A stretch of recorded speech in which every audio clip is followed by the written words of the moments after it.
Año 1535, Suleimán el Magnífico estaba en la cima de su reinado, pero aún tenía asuntos pendientes con los Habsburgo en el oeste y con los safávidas en el este.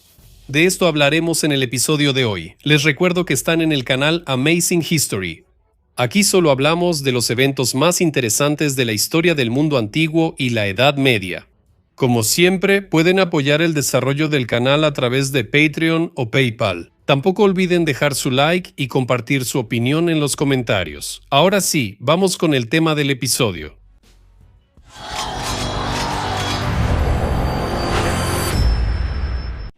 La lucha contra los Habsburgo en el oeste no se limitaba solo a las acciones militares en tierra. Además de Europa, el norte de África también se convirtió en un importante escenario de operaciones militares. Ya en 1533, el sultán, consciente de la importancia de controlar el Mediterráneo, comenzó a aumentar su flota. Y para esta misión necesitaba un comandante naval experimentado. Ese fue Jaireddin Barbarroja, de quien ya he hablado en este canal. En el verano de 1534, una escuadra turca de 80 barcos, comandada por Jaireddin Barbarroja, se acercó a Túnez. Después de una corta batalla, la capital de los hafsíes cayó. Las demás ciudades de Túnez fueron entregadas a los turcos sin luchar. En 1535, Suleimán instaló aquí sus guarniciones. Ese mismo año, las tribus beduinas se levantaron contra los otomanos. Pero en la batalla cerca de Kairuán, los cañones de la artillería del sultán los hicieron huir. Después de eso, incluso los beduinos reconocieron la autoridad de Suleimán. Pero esta vez, los turcos no pudieron mantenerlo conquistado. En julio, una gran flota de Carlos V llegó a las costas de Túnez con un ejército de 30.000 hombres a bordo y expulsó a los otomanos de allí. De esta manera, abrieron una brecha entre los dominios turcos en África. En respuesta a esto, a partir de 1537, Jaireddin saqueó y sometió a tributo a más de 20 islas del mar Adriático, que pertenecían a los aliados del emperador, los venecianos. Además, una ayuda indirecta a los corsarios de Barbarroja la brindó ese mismo Francisco I, ¿recuerdan?, quien era amigo de los otomanos contra los Habsburgo. Él firmó un tratado secreto con Suleimán y permitió que los corsarios se establecieran en los puertos del sur de Francia, lo que resultó en un verdadero terror en el Mediterráneo. Al darse cuenta de la amenaza que representaba Barbarroja, los venecianos tomaron la iniciativa de crear una alianza, la Liga Santa, que incluía a España, Venecia, Génova, los estados pontificios, los Habsburgo y los caballeros, los hospitalarios, que ahora tenían su base en Malta. El encargado de liderar esta alianza fue el almirante genovés llamado Andrea Doria. Pero por ahora, volvamos al teatro de operaciones europeo. El Tratado de Paz de 1533 entre los Habsburgo y los otomanos no satisfacía al archiduque austriaco Fernando, quien se vio obligado a reconocer a János Zápolyai como rey de una parte de Hungría. Por eso, en 1537 los Habsburgo atacaron a los otomanos por tierra. Un ejército de 24.000 hombres bajo el mando de Ioan Kotsianer invadió los territorios otomanos con la intención de capturar Osijek, un importante centro logístico de la región. Pero la guarnición de la fortaleza logró resistir, y los refuerzos que llegaron desde Belgrado infligieron una gran derrota a los austríacos. Los otomanos perdieron solo unos cientos de soldados en esta batalla, mientras que las bajas de los Habsburgo superaron los 20.000 hombres. La derrota obligó a los Habsburgo a reconciliarse con Zápolyai y a firmar con él, a espaldas de Suleimán, el Tratado de Nagyvarad en febrero de 1538.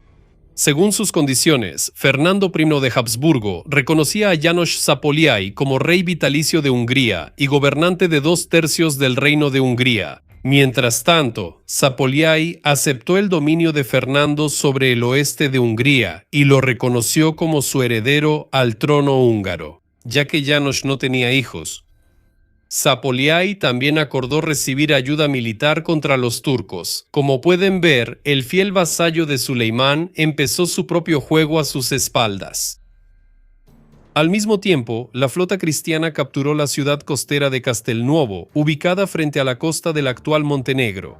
Esta ciudad ahora debía convertirse en un puesto avanzado costero para la invasión hacia el interior del territorio otomano. La cobertura desde el mar era proporcionada por los barcos de la Liga Sagrada. El enfrentamiento entre las flotas de Barbarroja y Andrea Doria ahora era cuestión de tiempo.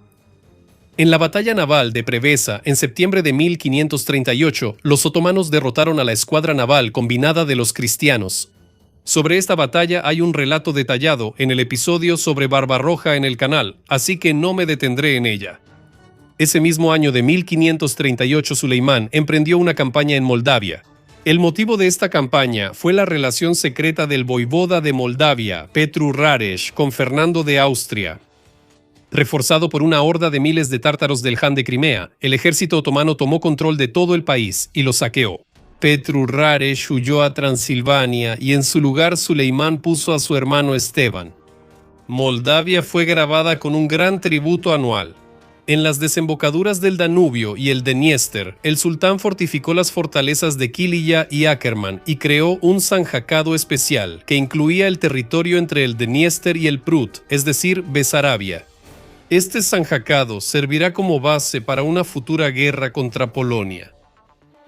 Después de la batalla de Preveza, la situación cambió. Hubo que abandonar los planes de invasión hacia el interior de los territorios otomanos desde la base en Castel Castelnovo. Carlos V de Habsburgo, emperador del Sacro Imperio Romano, se negó a entregar esta ciudad a los venecianos, lo que llevó al principio del fin de la Liga Santa. La coalición se estaba desmoronando, los venecianos exigían la paz con los otomanos y, sin sus barcos, las fuerzas de los aliados se debilitarían drásticamente. Suleimán no quería dejar ese puesto avanzado a los cristianos, por lo que ordenó a Barbarroja reforzar su flota y prepararla para tomar Castel Castelnovo en la primavera de 1539. Castel Castelnovo pasó a manos de los otomanos, sin embargo, la victoria le costó caro a Barbarroja. Para más detalles sobre este asedio, también pueden ver nuestros episodios sobre Barbarroja. Al final, la influencia de los Habsburgo en el Mediterráneo oriental se vio debilitada, al menos por el momento. Como resultado de todos estos éxitos otomanos, la situación de la coalición cristiana empeoró. En 1540 se firmó la paz con Venecia, que cedió al Imperio Otomano varias ciudades en Dalmacia y pagó 30.000 ducados como contribución. El único que no estaba satisfecho con esta situación era el emperador Carlos V. Las derrotas en Preveza y en Castel Castelnovo lo enfurecieron mucho. Intentó atraer a Barbarroja a su lado, pero sin éxito. El orgullo del poderoso emperador no podía aceptar tal resultado, y Carlos estaba decidido a responder. En octubre de 1541 intentó asestar un golpe a los otomanos en el norte de África. La Armada Española de 500 barcos, con una fuerza de desembarco de 24.000 soldados, se acercó a Argel. Sin embargo, la época del año no era adecuada para una campaña así. Los comandantes más cercanos intentaron convencer al emperador de esperar, pero impulsado por su orgullo y sed de venganza, Carlos no los escuchó. Él mismo encabezó la expedición. El 23 de octubre de 1541, desembarcó con su ejército a pocos kilómetros de la ciudad de Argel y comenzó los preparativos para el asedio. Sin embargo, por la noche estalló una tormenta feroz que hundió numerosos barcos, destruyó los suministros españoles y echó a perder la pólvora, dejando los cañones inútiles. Carlos, con la esperanza de salvar las apariencias con los restos de sus tropas, atacó la ciudad, pero la guarnición otomana resistió. Al emperador no le quedó más remedio que poner fin a esta deshonrosa campaña, que duró solo 12 días. Le costó alrededor de 12.000 muertos ahogados y prisioneros, así como 200 karabley. Y ahora volvamos al aliado de Suleimán, Janusz Zapuliai. Todo un personaje. Ya mencioné que él hizo un acuerdo secreto con Fernando, en el que prometió hacerlo su sucesor. Ya tenía bastante edad, era soltero y no tenía descendencia. Fernando estaba seguro de que así seguiría todo, y que tranquilamente se convertiría en rey de toda Hungría después de la muerte de Janusz. Pero, en febrero de 1539, Janusz de repente se casó con la hija del rey polaco, Isabel. Esto fue un shock para Fernando. Y, probablemente, le sorprendió aún más la noticia del embarazo de Isabel. Él entendió que Janusz simplemente lo engañó. En venganza, Ferdinand delató a Janusz ante Suleimán, informándole sobre las condiciones del tratado secreto, con la esperanza de que el sultán castigara a su vasallo. No sabemos cuál fue la reacción de Suleimán. Parece que decidió esperar y ver qué traería esta situación. Al final, apenas 2 semanas antes de su muerte, en julio de 1540, János tuvo un hijo, Juan II Segismundo, quien se convirtió en el heredero al trono de Hungría. Fernando reclamó sus derechos al trono, diciendo que su difunto rey se lo había prometido, pero muchos nobles húngaros no querían estar bajo el dominio de los Habsburgo. Rechazaron las demandas de Fernando de entregarle el trono y proclamaron rey a János Segismundo, mientras que la reina Isabel fue nombrada su regente. Se enviaron cartas a Cracovia y Constantinopla para obtener el apoyo de Polonia y los otomanos. Suleimán lo reconoció como su vasallo. Sin embargo, el apoyo a la reina Isabel entre los señores feudales húngaros no fue lo suficientemente fuerte, y algunos de ellos se pasaron al lado de los Habsburgo. Fernando decidió que era el momento oportuno para recuperar Hungría de los otomanos, y en febrero de 1541 envió un ejército de 50.000 hombres bajo el mando de Guillermo von Roggendorf para sitiar Buda. Al enterarse del avance de los austriacos, Suleimán decidió enviar un ejército en ayuda de los húngaros, pero aún estaba lejos. Von Roggendorf llegó a Buda el 3 de mayo. La defendían menos de 3.000 húngaros y serbios. Los partidarios de la reina y sus aliados estuvieron varios meses reforzando las murallas y construyendo fortificaciones. El comandante de los Habsburgo, sin querer perder tiempo en un asedio, intentó negociar con Isabela, prometiéndole a ella y a su hijo recién nacido un paso seguro a Polonia si se satisfacían las reclamaciones de Fernando al trono. Aunque la reina estaba dispuesta a aceptar, los lores húngaros se opusieron firmemente y la encarcelaron. A von Roggendorf no le quedó más remedio que comenzar el asedio. Sus tropas usaron artillería para abrir brechas en la defensa de la ciudad, pero los húngaros lograron repeler el ataque. Los furiosos intentos de tomar la ciudad continuaron hasta la llegada del ejército principal de Suleimán, que hizo retroceder a las tropas de los Habsburgo con grandes pérdidas para ellos. Durante los siguientes días, Suleimán junto con sus aliados húngaros celebró la victoria. Los nobles húngaros y la reina pasaron varios días en el campamento otomano, junto a las murallas de Buda. Mientras tanto, los soldados otomanos paseaban tranquilamente por la ciudad a su antojo. Sin embargo, esta celebración resultó ser una trampa. Suleimán ya no podía confiar en los húngaros, así que ocupó la ciudad sin resistencia. A Isabel le anunció que reconocía a su hijo como rey, pero que el territorio bajo su gobierno se limitaría solo a Transilvania y las tierras al este del río Tisa. Buda y todos los demás territorios serían convertidos en pachalatos otomanos, gobernados por gobernadores otomanos. Con estas palabras, Suleimán regresó a su capital. Sin embargo, ni Isabel ni los nobles húngaros estaban satisfechos con la reducción de sus tierras e influencia. Por eso, en diciembre de 1541, firmaron otro tratado secreto con Fernando, cuyas tropas habían combatido hacía unos meses. Isabel prometió abdicar del trono si él lograba recuperar Buda.